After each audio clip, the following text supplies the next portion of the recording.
Hi எனக்கு இன்னைக்கு நம்ம டேயோட எஃப்எஃபானா மை ரெக்ட் ஹஸ்பண்ட் எபிசோட் 9 தான் பார்க்க போகிறோம். ஸோ இது வரைக்கும் நீங்கள் நம்ம சேனல் சப்ஸ்கிரைப் பண்ணலாம், சப்ஸ்கிரைப் பண்ணிக்கோங்க. கூடவே இந்த பெல் ஐக்கான் கிளிக் பண்ணிக்கோங்க. உங்கள் ஃப்ரெண்ட்ஸ் அண்ட் ஃபேமிலிஸ்க்கு ஷேர் பண்ணுங்கள். ஓகே வாங்க நம்ம வீடியோக்குள்ளே போகலாம். டே கொடுத்த தண்டனையால் இதுக்கு மேலே படிக்கவே வேணாம் அப்படிங்கிற மாதிரி ஆசையே இல்லை அப்படின்னு சொல்லிட்டீங்க. அதோட இதுதான் வாழ்க்கையா அப்படின்னு ரொம்ப விரக்தியில் நின்றுட்டுருக்கீங்க. மறுநாள் காலை பொழுது அழகாக விடியுது. மற்றவங்களுக்கு வேணால் அந்த விடியல் அழகாக இருக்கலாம், ஆனால் உங்களுக்கு அது நரகத்தோட விடியல் தான்.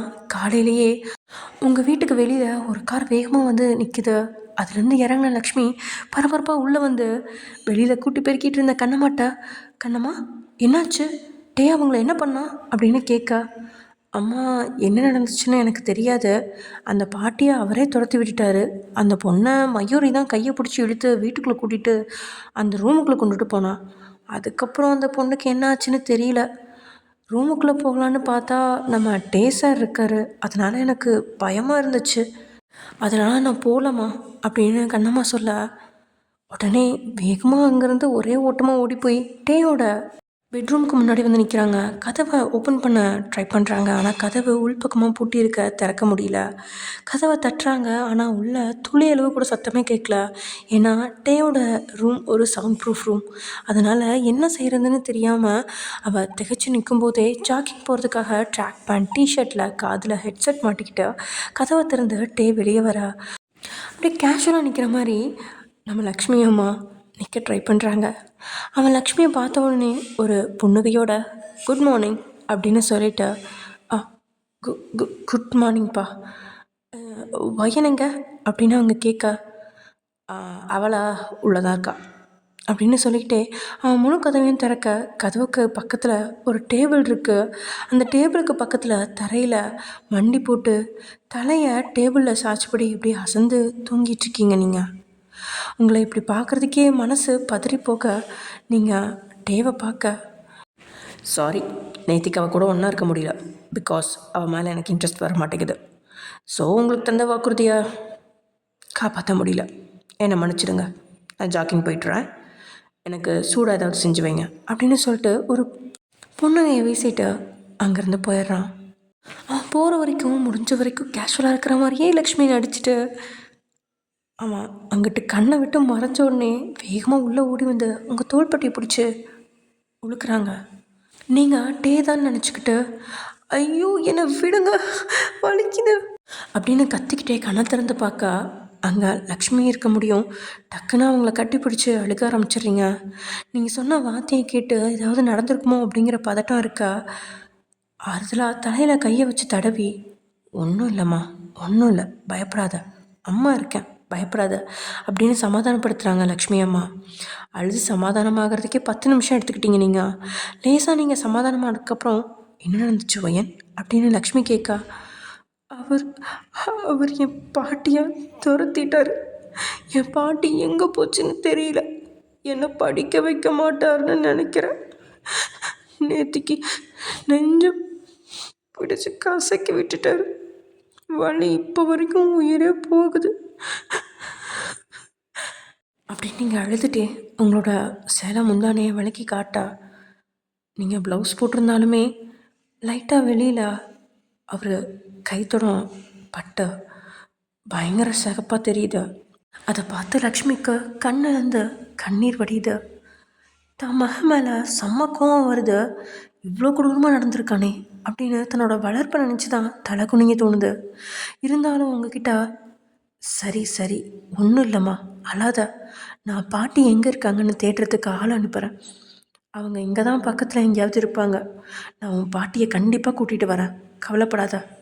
அதோட என் பையன் ரொம்ப நல்லவன் தாம்மா, ஏதோ கோவத்தில் தான் இந்த மாதிரி நடந்திருக்கான். அவனுக்கு ஒர்க் ப்ரெஷர் இருந்தால் அந்த கோவத்தை மற்றவங்க கிட்ட தாம்மா காட்டுவான். அதோட அவனுக்கு உன் மேலே எல்லா உரிமையும் இருக்குதானே, அந்த தைரியத்தில் தான் அவன் கோவத்தை கூட அவன்கிட்ட உரிமையாக காட்டியிருக்கான். தப்பாக மட்டும் நினைக்காதம்மா, நீ முகத்தை தொடச்சிட்டு எழுந்து பக்கத்து ரூமுக்கு வா, அது நம்ம ஜிமினோட ரூம் தான், அங்கேயே போய் ஃப்ரெஷ் ஆக்கிட்டு வரலாம், நான் போய் உனக்கு தேவையானதை எடுத்து வைக்கிறேன் அப்படின்னு சொல்லிவிட்டு லக்ஷ்மி வருத்தத்தோடையே அங்கேருந்து போகிறாங்க. பாட்டியை கண்டுபிடிக்கிறேன் அப்படின்னு லக்ஷ்மி கொடுத்த வாக்குறுதியாலையும் டே உரிமையில தான் அப்படி செஞ்சாரு அப்படின்னு லக்ஷ்மி அழுத்தமாக சொன்ன வார்த்தையை நம்பி மனசில் இருந்த சோகத்தை கொஞ்சம் குறைக்கிறீங்க. இதனால் அந்த ரூமை விட்டு எழுந்து வெளியே போகிறதுக்காக நிற்கும்போது தான் பகல் வெளிச்சத்தில் அந்த ரூமை பார்க்குறீங்க. நேத்திக்கும் அந்த ரூமை பார்த்தீங்க தான், ஆனால் மன வருத்தத்தில் இருந்ததுனால அந்த ரூமை சரியாக கவனிக்கல நீங்கள். ஆனால் இன்றைக்கி அந்த ரூமை முழுசாக பார்க்குறீங்க. ஒரு பெட் இருக்குது, அதில் கிட்டத்தட்ட 5 பேர் படுக்கலாம். அந்தளவுக்கு பெரிய பெட்டு, மெத்த தலகாணின்னு பார்க்க நீட்டாக இருக்குது. தூரத்தில் ஒரு டெஸ்க்கு, அப்புறம் மேலே லேப்டாப்பும் இருக்குது. அது ஒர்க்கிங் ஏரியா போல். தென் ஒரு பாத்ரூம் அண்ட் ஒரு ட்ரெஸ் சேஞ்சிங் ரூம்னு தனியாகவே இருக்குது. ஸோ அப்படி கிட்டத்தட்ட ஒரு 10 சென்ட் தீரும் அந்த ரூமு. அந்தளவுக்கு பெருசாக இருக்குது. அது எல்லாத்தையும் தாண்டி அந்த ரூமில் ஒரு பக்கம் சுவர் மட்டும் பாதி கண்ணாடியால் செய்யப்பட்டது. அதுவும் சாதாரண கண்ணாடி இல்லைங்க, புல்லட் ப்ரூஃப் மாதிரி இருக்குது. அந்த கண்ணாடி வழியாக வெளியே தெரிகிற பால்கனியில் ஏராளமான செடி பச்சை பசேல்னு பார்க்குறதுக்கு அப்படி கண்களையே குளிர்விக்குது. அதை பார்த்து மனம் கொஞ்சம் லேசாகுது. கால்கள் அந்த செடியை நோக்கி நகர, "ஒயன், இங்கே வாமா" அப்படின்னு லக்ஷ்மியோட சத்தம் கேட்க நேராக பக்கத்து ரூமுக்கு போயிடுறீங்க. டேயோட ரூமை விட ஜிமினோட ரூம் கொஞ்சம் சின்ன ரூம் தான், ஆனால் தாராளமாக இடம் இருக்குது.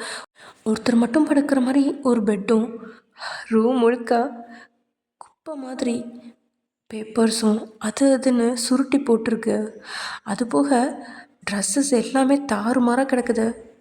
பெட்டில் ஹெட்ஃபோன், ஒரு கால் ஷூ, டேபிள் மேலே ஏதாவது ஒரு பொருளை எடுக்கணும் அப்படின்னாலே 10 நிமிஷத்துக்கு மேலே ஆகும். அந்தளவுக்கு குப்பை மாதிரி பொருளை கூட்டி போட்டு வச்சுருக்கான்.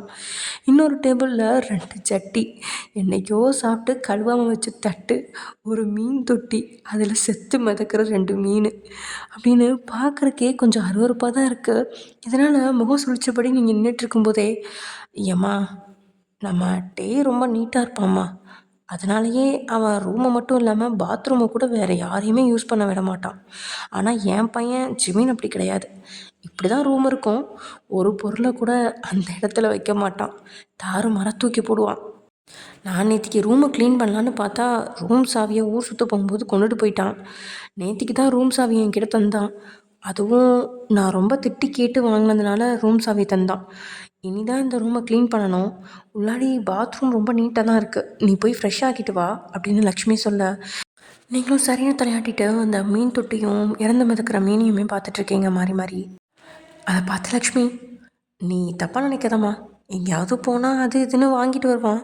ஆனால் அவங்களுக்கு சாப்பாடு வைக்க வீட்டில் இருக்கவும் மாட்டான், சாவியை தந்துட்டும் போக மாட்டான். கடைசியில் அதுங்க இப்படி தான் செத்து போகும். நாங்கள் தூக்கி வெளியில் போட்டுருவோம்.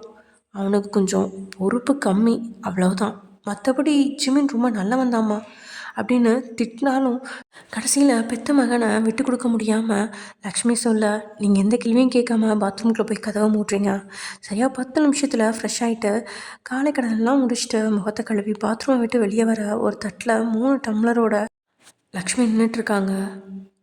"வயன், உனக்கு காஃபி பிடிக்குமா இல்லை டீ பிடிக்குமா, இல்லை பிளாக் டீ பிடிக்குமா? உனக்கு எது பிடிக்குமோ அதை எடுத்து குடி" அப்படின்னு சொன்னபடியே தட்டை நீட்ட 3 டம்ளர்லேயும் 3 வகையான டீ இருக்குது. அதை பார்த்து அவங்களுக்கு ஒரு செகண்ட் கண் கலங்குது. நீங்கள் உங்களோட வீட்டில் இருக்கும்போது காலையில் 5 மணிக்கு எழுந்து பால்கார்ட்ட பால் வாங்கிட்டு வந்து அவங்க சித்தப்பா வீட்டில் இருக்கிற எல்லாத்துக்குமே டீ போட்டு அவங்க பெட்ரூமுக்கு போய் பெட் காஃபி, பெட் டீ கொடுத்துட்டு வரணும். அது இல்லாமல் அவங்கலேருந்து யாருக்கும் தெரியாமல் ஒரு டம்ளர் பாலை மட்டும் எடுத்துகிட்டு வந்த பாட்டியும் நீங்களும் டீ போட்டு குடிப்பீங்க. ஆனால் இன்றைக்கி மாமியார் மருமகளுக்கு விதவிதமாக டீ போட்டு கொண்டு வந்தா உங்களுக்கு கண்ணு கலங்காமல் என்ன பண்ணும்? இப்படி ஒரு மாமியார் இந்த உலகத்தில் உண்டா அப்படின்னு கேட்குற அளவுக்கு உங்களோட மனநிலை இருக்கா? "என்னம்மா, உனக்கு இது பிடிக்காதா? நான் அப்படின்னா இஞ்சி டீ போட்டு கொண்டு வரட்டுமா?" அப்படின்னு லக்ஷ்மி கேட்ட அடுத்த செகண்ட், "ஐயோ வேண்டாம் அத்தை, எனக்கு இது போதும்" அப்படின்னு சொல்லி அந்த டீயை கையில் எடுத்தா அப்படியே மெதுவாக ஊதி வாய்க்கு கொண்டுட்டு போன நேரம், "ஏய் ஒயன், எங்கடி இருக்கா?" அப்படின்னு டேயோட கம்பீர குரல் கேட்க கையில் இருந்த டீ நழுவுது. மொத்த ட்ரெஸ்ஸையும் நனைச்சிக்கிட்டு கீழே விழ உடலில் பாதி இடம் சூடுபட்டு "ஐயோ" அப்படின்னு கத்துறீங்க. அதை பார்த்து லக்ஷ்மி, "ஒன்றும் இல்லைம்மா, பயப்படாத, பாத்ரூம்குள்ள வா" அப்படின்னு கூப்பிட, "அ இல்லைத்த, சூடு அவ்வளோவா படலை, ஒரு பதட்டத்தில் தான் சத்தம் போட்டுட்டேன்" அப்படின்னு நீங்கள் பேசிகிட்டு இருக்கும்போதே, "ஒயன், காது கேட்குதா" அப்படின்னு மறுபடியும் நம்ம டே சத்தம் போட ஏதோ இடி முழக்கம் மாதிரி வீடு முழுக்க கேட்குது. நீ போ வயன், நானே இந்த இடத்த க்ளீன் பண்ணுறேன் அப்படின்னு லக்ஷ்மி உங்களை அனுப்பி வைக்க நீங்களும் பக்கத்து ரூமுக்கு வேகமாக போகிறீங்க. அங்கே ஜாக்கிங் போயிட்டு உடலில் வியர்வை பூக்க தலையில் கை வச்சு கோதிக்கிட்டே நம்ம டே உட்காந்துட்ருக்க. அவனோட நேர்த்தியான அழகை பார்த்து ஒரு செகண்ட் கண்கள்லாம் மயங்குது. அந்த மயக்கத்தோடையே நீங்கள் வந்து நின்று, என்னங்க டீ போட்டு கொண்டு வரவா அப்படின்னு நீங்கள் கேட்க, அப்படியே கீழேருந்து மேலே ஒரு நோட்டத்தை விட்டுறான் உங்கள் மேலே. உங்கள் சேலை முழுசாகவே டீ கொட்டி நிற்குது. அதுலேருந்து ஒரு சில துளி வேற தரையில் விழுந்துட்டுருக்கு. அதை பார்க்கும்போதே எரிச்சலான நம்மட்டே, எதுக்கு டீ வேணுமான்னு கேட்குறா. ஒருவேளை நான் டீ கேட்டால் டீ போட்டு தர்ற மாதிரி கிச்சனுக்கு போய் டீயில் விஷம் போட்டு என்னை கொண்டுட்டு என் சொத்தை எடுக்கலான்னு ஏதாவது பிளான் போட்டிருக்கியா அப்படின்னு அவகிட்ட விளையாட்ட சொன்னானா இல்லை சீரியஸாக தான் சொன்னானான்னு தெரியாத ஒரு ரியாக்ஷனோட அவன் கேட்க, நீங்கள் ஒரு செகண்ட் அமைதியாகிட்ட, அந்த சவுத்தில் என்னடி பண்ணி வச்சுருக்கா அப்படின்னு கேட்டபடியே நீங்கள் நேற்று தூங்கிட்டு இருந்த இடத்த அவன் கை காட்டுறான். அப்படியே அவளும் பயத்தோடையே பார்வையை திருப்ப, சவுத்தில் உங்களோட தலையில் இருந்த எண்ணெய் பட்டு இந்த இடத்துல கரையாக இருக்கு. அச்சுச்சோ அப்படின்னு மனசுக்குள்ள நினச்சிட்டு அப்படியே நீங்கள் தேவை திரும்பி பார்க்கும்போது அவர் உங்கள் பக்கத்தில் ரொம்ப நெருக்கமாக நின்றுட்டுருக்காரு. இதனால் உங்களோட கால்கள் அப்படியே பின்னோக்கி செல்ல, அழுத்தமாக உங்களோட கையை பிடிச்ச பின்னாடி போகாமல் தடுத்தவன், சுவத்தில் என்ன பண்ணி வச்சிருக்கா அப்படின்னு கேட்க, பயத்தில் கையெல்லாம் நடுங்கிருச்சு உங்களுக்கு. ஆட்டோமேட்டிக்காக உங்களோட வலது கையை எடுத்து இடது நெஞ்சு மீது வச்சுக்கிட்டீங்க. உங்களோட அந்த செயலுக்கான காரணம் நேற்று மாதிரி இன்றைக்கும் அவன் கோவத்தில் அங்கே கையை வச்சிரும் அப்படிங்கிற பயம்தான். இது அவனுக்கும் புரியாமல் ஒன்றும் இல்லை. ஆனால் உங்களை எதுவும் செய்யாமல் இன்னொரு முறை தலையில் 10 லிட்டர் எண்ணெய் ஊற்றி வச்சுருக்க வேலை வச்சுருக்கக்கூடாது. இனி சவத்தில் எங்கேயாவது அடையாளம் இருந்தால் உன்னை காலி பண்ணிடுவேன் அப்படின்னு வார்த்தையால் மிரட்டிட்ட. உங்கள் பதிலை பார்க்க நீங்களும் ஆ அப்படின்னு தலையாட்டா, அடுத்த செகண்ட் அங்கேருந்து போனவன் குளித்து ஃப்ரெஷ்ஷாகி கோட் ஷூட்டோட சிறையா நின்றுட்டு இருந்த உங்கள் முன்னாடி வந்த, இங்கே பார், இந்த ரூமுக்குள்ளே தான் இருக்கணும், ரூமை விட்டு வெளியே போகிற வேலை வச்சுக்காத, மீறி போனால் இந்த டேயோட கேரக்டர் வேறு மாதிரி மாறும். அப்புறம் வீட்டில் இருக்க யார்ட்டையாவது ஃபோன் வாங்கி எங்கேயாவது ஃபோன் பண்ணி பேசணுன்னு மட்டும் நினச்சிடாத. நான் சொன்னதில் மட்டும் ஏதாவது ஒன்று மிஸ் ஆச்சுன்னா உனக்கு நீயே ஆப்பு வச்ச மாதிரி இன்றைக்கி நைட்டு ஃபுல்லாக அழ வேண்டியிருக்கும். ஓகே வச்சலும் அப்படின்னு உங்கள் கன்னத்தில் மெதுவாக 2 முறை தட்டிட்டு ரூமை விட்டு வெளியில் போயிடுறான். ரூமை பார்க்குறதுக்கே ஏதோ சந்திரமுகி பங்களா மாதிரி இருக்குது. இதில் தனிமையாக வேற விட்டுட்டு போயிட்டான். இருந்தாலும் பெருசாக எதையும் நினச்சிக்காம பால்கனியில் போய் நிற்கிறீங்க. அப்படியே அந்த பூக்களெல்லாம் பார்த்தோன்னே மனசில் இருந்த வேதனையெல்லாம் காற்றுல பறக்க, அந்த பூக்களோட உங்களோட சந்தோஷமும் அப்படியே ஒட்டிக்குதா. இங்கே வானம் உயர்ந்து நிற்கிற நம்ம டேயாங் மல்டிபிள் இன்டர்நேஷ்னல் கம்பெனிக்கு முன்னாடி தன்னோட ஸ்கூட்டியில் வந்து இறங்கின ஜோசப் ஆஃபீஸ்க்குள்ளே போக, ஆஃபீஸ்க்குள்ளே ஏராளமான இடங்களில் பலூன் தோரணை, ரிசப்ஷனுக்கு முன்னாடி முன்பக்கத்துலேயே ஒரு டேபிள், அது மேலே கேக்கு அப்படின்னு பார்க்குறதுக்கே வித்தியாசமாக இருக்கு.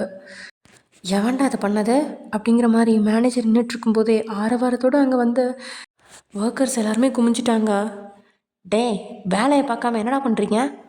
பொண்ணுங்களா, உங்களையும் சேர்த்து தான் கேட்குறேன் அப்படின்னு மேனேஜர் கேட்க, சார் அதான் நம்ம பாஸ் வெளிநாட்டுக்கு போயிட்டார்ல, அதான் 3 நாள் ஜாலியாக இருக்கிறதுக்கான செலிப்ரேஷனை ஸ்டார்ட் பண்ணுறதுக்கு தான் இந்த கேக்கு, நீங்கள் தான் இந்த கேக்கை வெட்டி ஸ்டார்ட் பண்ணி வைக்கணும் அப்படின்னு அந்த ஒர்க்கரில் ஒருத்தர் சொல்ல, அட நாசமாக போனவனே, நானே மனசு நொந்து போயிருக்கேன், இதில் உனக்கு கேக் வேறையா, இப்போ பாருடா எல்லாருக்கும் ஹார்ட் அட்டாக் வர வைக்கிறேன் அப்படின்னு நினச்சிக்கிட்டே, டே சார் சென்னையில் தான் இருக்கார், இன்னும் 10 நிமிஷத்தில் ஆஃபீஸ்க்கு வந்துடுவார் அப்படின்னு சொன்னது தான் உண்டு. ஒருத்தன் கேக்கு எடுத்துக்கிட்டு மின்னல் வேகத்தில் ஓடிட்டான். பசங்க எல்லாரும் அங்கே இருக்கிற தோரணங்களையும் பலூன்களையும் கலைக்க, பொண்ணுங்க எல்லாருமே ரொம்ப வேகமாக அந்த இடத்த ஏதோ துப்புரவு தொழிலாளர் மாதிரி தூய்மை செய்ய ஆரம்பிச்சிட்டாங்க. 5 நிமிஷத்தில் திருமண மண்டபம் மாதிரி இருந்த ரிசப்ஷன் யாருமே இல்லை வகுப்பறை மாதிரி மாறிடுச்சு. நான் மட்டும்தான் பயப்படுறேன்னு பார்த்தா மொத்த ஆஃபீஸும் பாஸ்ன்னு சொன்னாலே தொட நடுங்குது அப்படின்னு புலம்பிட்டே மேனேஜர் முன்னாடி போக, அடுத்த 5வது நிமிஷத்தில் டேயோட கார் வந்துருச்சு. ஆஃபீஸ்லேருந்து சின்ன சலசலப்பு கூட அவன் வந்து அடுத்த செகண்ட் அடங்கிருச்சு. நேராக அவனோட கேபினில் போய் உட்கார, அடுத்த 2வது செகண்ட் மேனேஜர் அவனோட கேபினுக்கு வரான். நம்ம புது லாயரை வர சொல்லட்டுமா பாஸ் அப்படின்னு அவன் கேட்க, ஏன் பழைய லாயருக்கு என்னாச்சு அந்த ஆளை வர சொல்லு அப்படின்னு சொல்கிறான். நீ போன வாரம் அவனை திட்டல அந்த ஆளை பக்கமாக அதை வந்து படுத்துட்டாயா அப்படின்னு மனசுக்குள்ள நினச்சாலும், பாஸ் அந்த ஆளுக்கு பக்கவாதம் வந்துச்சே, இன்னும் சரியாகலை, வயசான காலம், இனி பிழைக்கிறது கஷ்டம்தான். நான் புதுசாக ஒரு லாயரை பார்த்துட்டேன், நல்ல எக்ஸ்பீரியன்ஸான ஆள், நமக்காக 7 கேஸ் வாதாடி இருக்காரு, அவர் வர சொல்லட்டுமா அப்படின்னு கேட்க அப்படின்னு தலையாட்டுறான். அடுத்த 5வது நிமிஷத்தில் லாயரும் மேனேஜரும் கேபின்குள்ளே வர்றாங்க. Hello sir, I am lawyer Santhosh அப்படின்னு வாலண்டியாக கையை நீட்டா நம்மகிட்டே ஒரு பார்வையை மட்டும்தான் பார்த்தானே தவிர ஒரு சின்ன மரியாதைக்காக கூட கையை கொடுக்கல. இதனால் அவன் மனசுக்குள்ள அசிங்கப்பட்ட ஆட்டோக்காரன் அப்படிங்கிற மாதிரி கேவலப்பட்டு கையை திருப்பி எடுத்தவன் அப்படியே சேரில் உட்காந்துக்கிட்டான். ஸ்டார்ட் பண்ணுங்க அப்படின்னு சொல்ல, சார் ஆக்சுவலி உங்கள் தம்பி உங்களுக்கு கல்யாணமான உடனே உங்கள் மேரேஜை ரெஜிஸ்டர் பண்ணிட்டாரு. அது மட்டும் இல்லாமல் உஷாராக மேரேஜ் ரெஜிஸ்ட்ரேஷன் சர்டிஃபிகேட் கூடவே ஒரு வேளை எனக்கும் என் ஒய்ஃபுக்கும் ஃப்யூச்சரில் சண்டை வந்து நான் அவளுக்கு டைவர்ஸ் கொடுக்குறதா இருந்தால் நான் இத்தனை வருஷம் சம்பாதிச்ச சொத்தும் இனி அடுத்து 21 வருஷம் சம்பாதிக்கிற சொத்தையும் என் பொண்டாட்டிக்கு மொத்தமாக கொடுக்குறேன் அப்படின்னு பக்காவாக டாக்குமெண்ட்டை ரெடி பண்ணி உங்கள் சைனையும் போட்டு ரெஜிஸ்டர் பண்ணிட்டாரு. ஸோ இனி நீங்கள் அதை சேஞ்ச் பண்ண முடியாது அப்படின்னு லாயர் சொன்ன அடுத்த செகண்ட் டேபிளில் இருந்த ஒரு பூங்குத்தை எடுத்து அவன் தலையிலேயே வீசி எறிஞ்சவன், அதான் அது எனக்கே தெரியுமே, அப்புறம் எதுக்கடா ஒன்ஸ் மோர் ரிப்பீட் பண்ணுற ஃபூல், ஒழுங்காக அவளை கழட்டி விட வழியை சொல்லுடா அப்படின்னு கத்த லாயருக்கு ஒரு செகண்ட் இதையும் பக்குன்னு ஆகுது. ஒரு பார்வையால் மேனேஜரை பார்க்க மேனேஜரோ, கவலைப்படாத ரசா, டேபிளில் இருக்க ஜாடியை தூக்கி உன் மண்டையில் எரியாத வரைக்கும் சந்தோஷந்தான் அப்படின்னு கண்ணாலே சைகை காட்ட லாயருக்கு இப்போ தான் அவசரப்பட்டு நம்ம டேவை பார்க்க வந்துட்டோமோ அப்படிங்கிற எண்ணம் உருவாக தொடங்குது. சார் ஆக்சுவலி இதை சேஞ்ச் பண்ண முடியாது அப்படின்னு லாயர் தயக்கத்தோடையே சொல்ல, நம்ம டேயோட பார்வையை பார்க்க இன்னும் கொஞ்ச நேரத்தில் லாயரோட மண்டையை அடித்து பழப்பான் அப்படிங்கிற மாதிரி பார்வையாலேயே புரிஞ்சுக்கிட்டு எச்சில் விழுங்கிக்கிட்டு, அதாவது சேஞ்ச் பண்ண தான் வாய்ப்பு இல்லை, ஆனால் உங்களுக்கு 3 ஆப்ஷன் இருக்குது, அதை வேணால் நீங்கள் ட்ரை பண்ணி பார்க்கலாம். ஃபஸ்ட்டு நீங்கள் உங்கள் ஒய்ஃப் கூட சேர்ந்து வாழ முயற்சி பண்ணலாம். 2வது நீங்கள் உங்கள் ஒய்ஃப்கிட்ட கொஞ்சம் கெஞ்சி பேசி டைவர்ஸுக்கு அப்புறம் மொத்த சொத்தையும் தரமாட்டேன், வேணால் கொஞ்சம் சொத்து தரலாம் அப்படின்னு பேச்சுவார்த்தை நடத்தலாம். அதுவும் இல்லைன்னா நம்ம ஜிமின் சார் ரெஜிஸ்ட்ரேஷன் பண்ண அந்த ஒரிஜினல் டாக்குமெண்ட் இருந்துச்சுன்னா அதை கேன்சல் பண்ணுறதுக்கு ஏதாவது முயற்சி பண்ணலாம் அப்படின்னு பயத்தில் நாக்கெல்லாம் வறண்ட மாதிரி அப்படியே பதட்டத்தோடையே அந்த லாயர் சொல்ல, எது இதுதான் உன்னோட 3 சாய்ஸா? இங்கே பாரு, என்னாலலாம் அந்த பட்டிக்காட்டு பொண்ணோட வாழ முடியாது. என் லைஃப்பில் நான் சிங்கிளாக மட்டும்தான் வாழ்வேன். எனக்குன்னு எந்த பொண்ணும் தேவையில்லை. அடுத்ததாக நான் அந்த பொண்ணோட காலில் விழுந்து கெஞ்சுறதெல்லாம் நடக்காத காரியம். எல்லாத்தையும் விட என் தம்பி பக்கா கேடி, அவன் டாக்குமெண்ட்டை எங்கே வச்சுருப்பான்னு அவன்கிட்ட மிரட்டி கேட்டால் கூட சொல்ல மாட்டான். ஒழுங்காக நீ இன்னொரு வழியை கண்டுபிடிக்கிற வழியை பாரு. இன்னும் ஒரு நாள் உனக்கு டைம் தரேன். அதுக்கு முன்னாடி எனக்கும் அந்த ஒயனுக்கும் டைவர்ஸ் நடக்கணும். டைவர்ஸ் மட்டும் நடக்கலைன்னு வச்சுக்கோ, உன் வாழ்க்கையில் நீ காணாத கஷ்டத்தை எல்லாம் பார்ப்ப. அதை நான் தருவேன், ஞாபகம் வச்சுக்கோ அப்படின்னு வார்த்தையாலே வக்கீலை மிரட்டி வெளியே அனுப்பிட்டான். இதனால் அடுத்ததான் மேனேஜர் நைஸாக அங்கேருந்து நழுவ பார்க்க, ஜோசப் ஒரு நிமிஷம் இல்லை, நேத்திக்கு நான் எனக்கு கல்யாணம் ஆச்சுன்னு சொன்னப்போ யாரோ கங்க்ராச்சுலேஷன் சொன்ன மாதிரி இருந்துச்சு அப்படின்னு ஒத்த புருவத்தை தூக்கி கேட்க, ஏசப்பா இன்னைக்கு எனக்கு டெத் டே கன்ஃபார்ம், என் பொண்டாட்டி பிள்ளைகளெல்லாம் நீங்கள் பத்திரமா பார்த்துக்கங்க ஏசப்பா அப்படின்னு மனசுக்கு நினச்சி முடிக்கிறதுக்குள்ளேயே கையிலேருந்து பலார் பலார் பலார்னு 3 அறையை வாங்கிட்டான். உதடு கிழிஞ்சு ரத்தம் வடியுது. தலையெல்லாம் சுற்றி கீழே விழலாம் அப்படின்னு தோணுது, ஆனால் விழலை. ஏன்னா கீழே விழுந்தால் இன்னும் 10 அடி அடிப்பான் அப்படின்னு மேனேஜருக்கு தெரிய அப்படியே குத்துக்கெல்லாம் நின்றுட்டுருக்கான். ஆரம்பத்தில் தான் அடி, அடுத்ததெல்லாம் பீப் சவுண்டு தான். மேனேஜர் அவன் திட்டின வார்த்தையில் அவனோட கேபினை சுற்றி இருந்த மற்ற ஒர்க்கர்ஸ் எல்லாருமே காதை மூடிக்கிட்டு இருக்கிற அளவுக்கு மேனேஜரை திட்டி தீர்த்துட்டான். அதே சமயம் இங்கே ரொம்ப நேரமாக நீங்கள் பால்கனியில் உட்காந்துருக்கீங்க. அந்த நேரத்தில் உங்களோட பெட்ரூம் கதவை திறக்கிறது லக்ஷ்மி தான் வந்துட்டா அப்படின்னு நினச்சி ஒரு மகிழ்ச்சியில் நீங்கள் திறந்து திரும்பி பார்க்க அங்கே ஃபுல்லாக பிளாக் அண்ட் பிளாக்கில் ஒரு பிளாக் கலர் கண்ணாடி போட்டுட்டு ஒரு பாடி பில்டர் வந்து நிற்கிறான். அங்கே இருக்கிற டேபிள் மேலே சாப்பாட்டை வச்சுட்டு, மார்னிங் பிரேக்ஃபாஸ்ட் சாப்பிடுங்க அப்படின்னு சொன்னவன் அவன் பாட்டுக்கு வெளியில் போய் கதவை பூட்டிட்டான். அதை சாப்பிட்றீங்க, மறுபடியும் தனிமையில் இருக்கீங்க. மத்தியானமும் இதே மாதிரி சாப்பாடு வருது, அதையும் சாப்பிட்றீங்க, மறுபடியும் தனிமை. அவனோட ரூமுக்குள்ளே ஃபேன் இல்லை, ஏசி இருக்குது, அதை எப்படி ஆன் பண்ணுறதுன்னு தெரில. சூடு தாங்க முடியல உங்களால். குளிக்கலாம் அப்படின்னாலும் நீங்கள் போட்டிருக்கிற ட்ரெஸ்ஸை தவிர வேறு ட்ரெஸ்ஸு எல்லாமே பக்கத்து ரூமில் இருக்குது, ஜிமினோட ரூமில். இதனால் தரையில் மண்டிட்டு லக்ஷ்மியாவது உள்ளே வர மாட்டாரா, ஆறுதலாக 4 வார்த்தை பேச மாட்டலாம் அப்படிங்கிற மாதிரி ஏக்கத்தோடையே சவுத்தில் சாயாமல் உட்காந்துட்ருக்கீங்க. இங்கே ஒத்தக்கடையில் சென்னையிலேருந்து கிளம்புன பஸ் ஒன்று வந்து நிற்கா. அந்த பஸ்லேருந்து கையில் ஒரு கட்டைப்பையோட, முகத்தில் சோகம், கண்ணில் கண்ணீர் நிரம்பி இருக்கா அலமு கீழே இறங்குறாங்க. 2 கட்டைப்பை வச்சுருக்காங்க, ஆனால் ஒன்று எங்கேயும் தொலைச்சிட்டாங்க. கடைசியில் ஒரு கட்டைப்பையோட இதுக்கு மேலே போக பணம் இல்லை அப்படிங்கிறனாலையும், யாருக்கிட்டேயும் உதவி கேட்கலாம் அப்படின்னா கூட கையில் மொபைல் இல்லை, காலில் செருப்பும் இல்லை, உடலில் தெம்பும் இல்லை.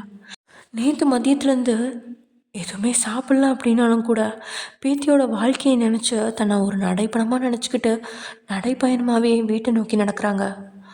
அவங்களுக்கு டே துரத்தி விட்டதை நினச்செல்லாம் வருத்தம் இல்லை, பேத்தியோட வாழ்க்கை எப்படி இருக்கும், டே நல்லவனா கெட்டவனா அப்படிங்கிற பயம் மனசை சூழ கிட்டத்தட்ட 3 மணி நேரமாக நடந்து நைட்டு 7 மணிக்கு உங்கள் சித்தப்பா வீட்டுக்கு பின்னாடி இருக்கிற அலமுவோட ஓட்டு வீட்டுக்கு முன்னாடி வர வீட்டோட முன்பக்கத்தில் விளக்கு போடக்கூட யாரும் இல்லை. வீடே ஏதோ வெறுமனாக இருக்கிற மாதிரி இருக்கு. அப்படியே சோர்வோட கதவை திறந்து உள்ளே போனவளுக்கு ரொம்ப பெரிய அதிர்ச்சி. ஏன்னா கண்களில் கோபம், முகத்தில் வெறுப்பு, எல்லாம் அளவுக்கு அதிகமாக தாண்டவமாட ருத்ரமா தேவியாக அவதாரம் எடுத்தது மாதிரி தியா நின்றுட்டுருக்கா.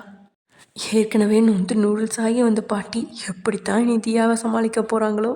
ஐயோ, எல்லாம் கடவுள் விட்ட வழி. ஓகே ஃப்ரெண்ட்ஸ், இதோட இந்த எபிசோடை முடிச்சுக்கலாம். நெக்ஸ்ட் எபிசோட் என்ன நடக்க போகுது அப்படிங்கிறத நெக்ஸ்ட் எபிசோடில் பார்க்கலாம்.